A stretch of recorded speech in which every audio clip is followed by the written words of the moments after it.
Hello friend, नमस्ते। राम राम। मैं हूँ रीना यादव। मैं अपने यूट्यूब चैनल पे आप सभी का स्वागत करती हूँ।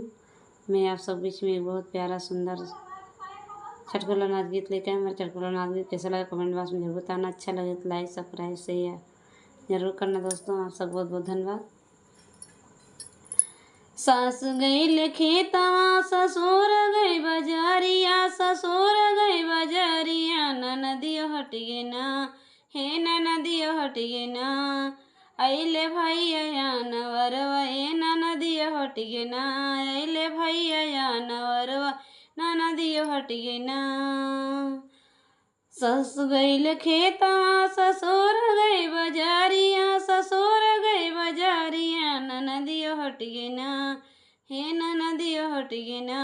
अइले भैया नवरवा ए ननदियो हट गे ना। ले जाऊँ लड़का ले जाऊँ परिवारवा, ले जाऊँ परिवारवा, हमारे मोड़वा कई भरवा, हमारे मोरवा कई भरवा, जीन छोड़ी जाऊ ना, हमारे मोड़वा कई भरवा, जीन छोड़ी जाऊ ना। सास गई खेतवा सोर गई बजारिया, ससुर गई बजरिया, ए ननदियो हट गे ना, ए ननदियो हट गे ना।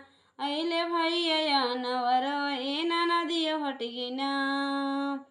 गरवा से पिया बोल जा देख भाई लड़का, देख परिवार धान चली जाऊ ना, धान चली जाऊ ना। तो ही अपने नाई हरवा धान चली जाऊ ना, तो ही अपने नाई हरवा धान चली जाऊ ना।